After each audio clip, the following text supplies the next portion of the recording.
and a heck of a lot of confidence. I was never a very athletic child.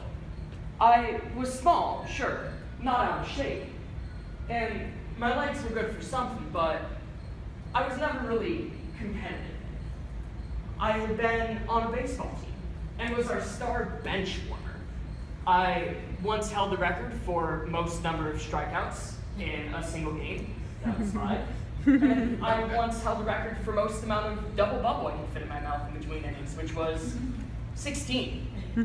But beyond that, I never really felt motivated to get better, to really push myself. And this was never really a problem. Athletics never meant a whole lot to me. But this all changed when I got to middle school. You see, in middle school, hormones are starting to fly and, athletic prowess becomes a measure for social status.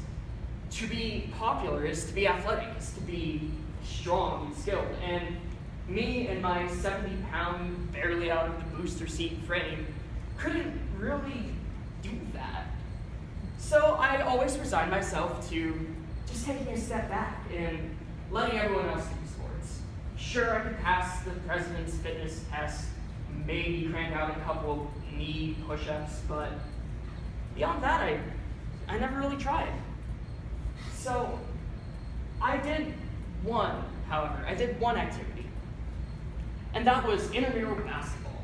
And of course, I am a 5'3", tiny little white boy trying to lead my basketball team to any summation of a victory. And after going 0 for 16 that season, we decided to hang up my shoes and just call it quits on trying. Maybe I'll try again in high school. But despite my adamant retire from all activities, from all sports in middle school, the players' union couldn't protect me from my 8th grade PE class. Ooh boy, 8th grade PE. Everyone was bigger and stronger, and I was still stuck in my 5th grade size, with my 5th grade clothes and attitude. But what was worse than the every other day worth of physical activity that the school forced upon us, this class had homework. Homework. PE class. Taking up time outside of school. Outrageous! This was the worst thing. This is the worst thing I could possibly think. I now have to take time away from my precious video gaming and reading and homework from other classes. We had to go and do 20 minutes of physical activity every day, have our parents sign off on it. Head full of steam, I was coming out of this class and just, how dare they? They're taking my precious time. I'm entitled to it. I was storming about for a week when I came across my friend Blake.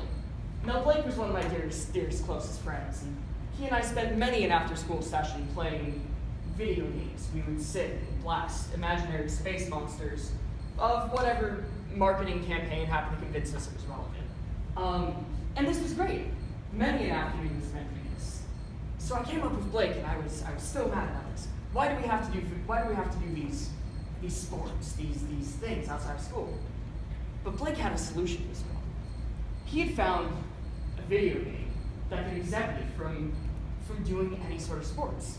Instead of baseball, instead of basketball, instead of any of the normal activities, he had found Dance Dance Revolution. And I had never really thought much about this. Dance Dance Revolution, you can do that? Yeah, he assured me. The teacher said it's fine. Once you get good enough, you're stomping about, and it's great. For those of you, by the way, who might not know what Dance Dance Revolution is, I can kind of sum it up as the Electric Crazy Jig.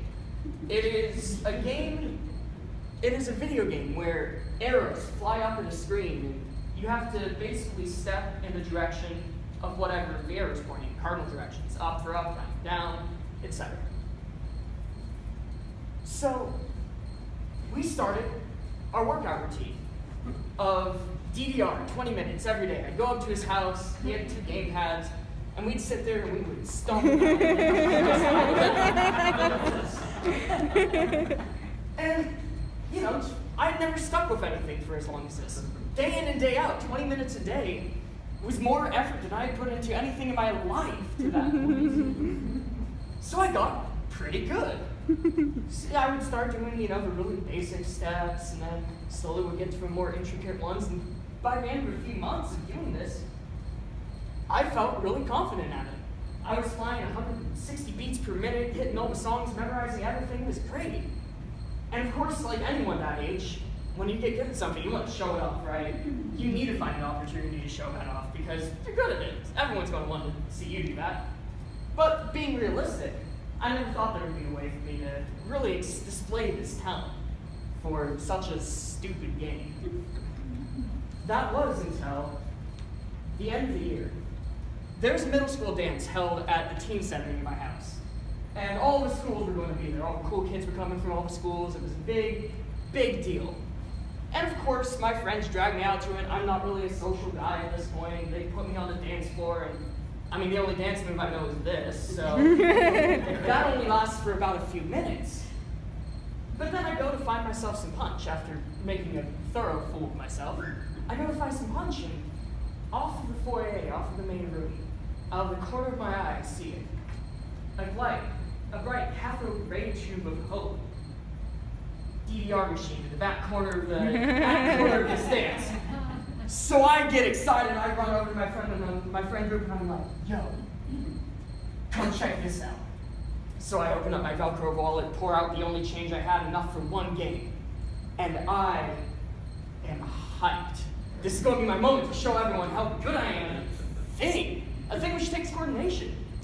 So I hop up on this pad, and I put my quarters in, and while basking for the glory of this moment, I fail to select the right song. And I pick the hardest song in the game, completely by accident. A song I hadn't even unlocked yet. And I am staying there, and I am mortified. I make about 20 seconds into the song, and the screen flashes red with the verification that, yes, you have failed. But herein lies the golden nugget. I wasn't even upset I had embarrassed myself in front of my friends. I just wanted to do that song. I had found motivation through that failure. And this was the first time I had really felt motivated to do anything. So I went back into my room and I started my practice, and that was the end of it. That was the first time I had ever felt motivated. And for a few quarters, I would say it was definitely worth it. Toastmaster.